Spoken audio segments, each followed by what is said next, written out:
सभी दोस्तों को राम राम। जहरवाल प्राकृतिक खेती में आपका स्वागत है। साथियों, आज 25 जून 2025 और अभी अरहर की बुआई का बहुत ही शानदार समय चल रहा है। अभी आप अरहर की बुआई कर सकते हैं इस समय। और अरहर का जो बीज अभी तक हम आपको दिखाते रहे हैं, जो हमने अपने गन्ने के खेत में तैयार किया था, और ये करीब हम 3 साल से तैयार कर रहे थे। इस बार हम इसकी पूरी बुआई कर रहे हैं। अभी तक हमने 1 पेड़ से 2 पेड़ किए थे, 2 से 10 पेड़ किए थे, इस तरह से हम बढ़ाते रहे। और इस बार हम लगभग 1 एकड़ में बुआई कर रहे हैं इसकी। और 1 एकड़ में आप इसका बीज लगभग 5 से 5.5 किलो तक बुआई कर सकते हैं। और हमारे यहाँ का जो बीघा है उसमें लगभग 3 किलो हम लोग डालते हैं। इस हिसाब से उसकी बुआई कर सकते हैं। और जो हमने बीज तैयार किया था साथियों, आपने देखा है इस तरह से बीज है, बहुत ही बढ़िया बीज है। और ये इसकी थोड़ी लंबाई ज़्यादा होती है, ऊपर जाके फरता है, लेकिन जो इसका फराव आता है गुच्छे में आता है।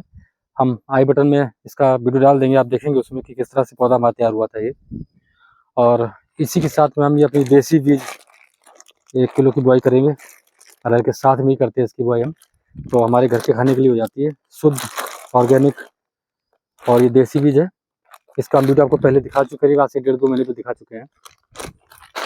तो आज अरहर की बुआई करेंगे, क्योंकि बदल बहुत ज़्यादा होते हैं और बारिश आजकल होती रहती है। तो जैसा ही मौका मिल जाए, आजकल की बारिश जो फसल है बहुत ही समय पर बुआई करनी चाहिए, क्योंकि बारिश आती रहती है। सुबह भी हल्की बारिश हो चुकी है, तो मौसम कुछ ठीक दिखा में तो आज हम इसकी बुआई कर देंगे। और ये एक किसानों के लिए अच्छी फसल है, कम लागत में अच्छा उत्पादन देने वाली फसल है। और इससे खेत भी मजबूत होते हैं। तो हम तो कई साल से लगाते हैं और खेत बदल बदल के लगाएं। तो जिस खेत में आप अरहर की बुआई कर देते हैं, उसमें अगली फसल आपको जो भी दूसरी फसल लगाएंगे उसमें बहुत शानदार मिलती है, क्योंकि इसमें नाइट्रोजन की मात्रा होती है।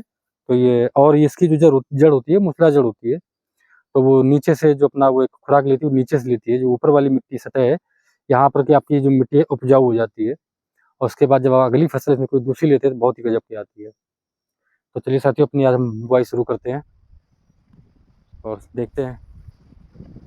साथियों, अगर हम अरहर की पैदावार की बात करें तो 1 एकड़ में करीब 10 क्विंटल या 12 क्विंटल तक भी कहीं कहीं हो जाता है। औसतन अगर मान के चलते हैं तो 10 क्विंटल करीब हो जाता है। और 1 बीघे में हमारे यहाँ का जो है वो लगभग 1 बीघे में 5 क्विंटल से 6 क्विंटल तक का होता है।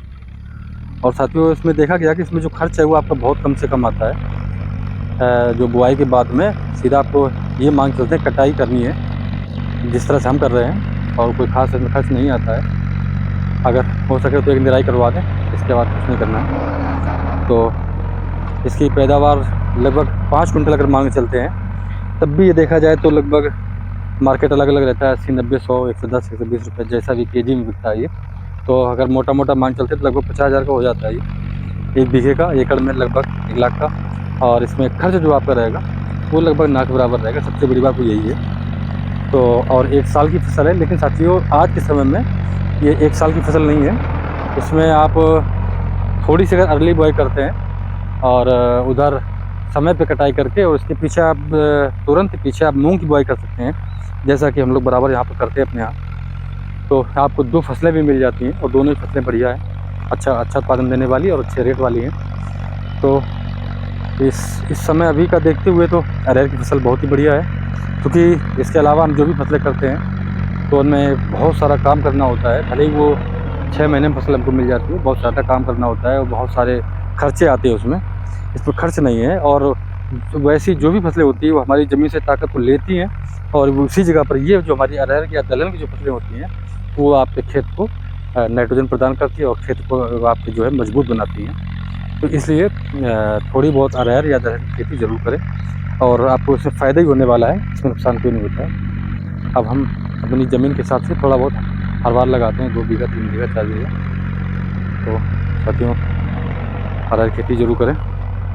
इसकी साथियों इसकी बुआई करते समय अगर हो सके तो किसी भी अपने जैविक जो भी कल्चर आप बनाते हैं, जीवाणु कल्चर, उनसे शोधित ज़रूर कर लें, जिससे कि इसमें एक पुख्ता रोग जो लगता है उससे बचाव हो जाता है, और आपके पौधों में जो कीट है वो कम लगता है। और शुरुआती दौर में ही थोड़ा नुकसान होता है, इसके बाद फिर कोई दिक्कत नहीं आती है। और उखटा जो लगता है साथियों, वो लगता जाके है अपना जब इसमें फलियाँ बनती है, फूल आते हैं। पर अगर आप इसका थोड़ी सी उसमें भी अगर आप इसमें ट्राइकोडर्मा जो अपना एक ये कल्चर है, प्राकृतिक है, इसको अगर चलाएंगे तो उससे भी निजात मिल जाती है। वैसे अभी हमारे यहाँ पर ये रोग नहीं आ रहे हैं, लेकिन अगर आपके यहाँ ऐसी कोई समस्या है तो आप उनका प्रयोग कर सकते हैं।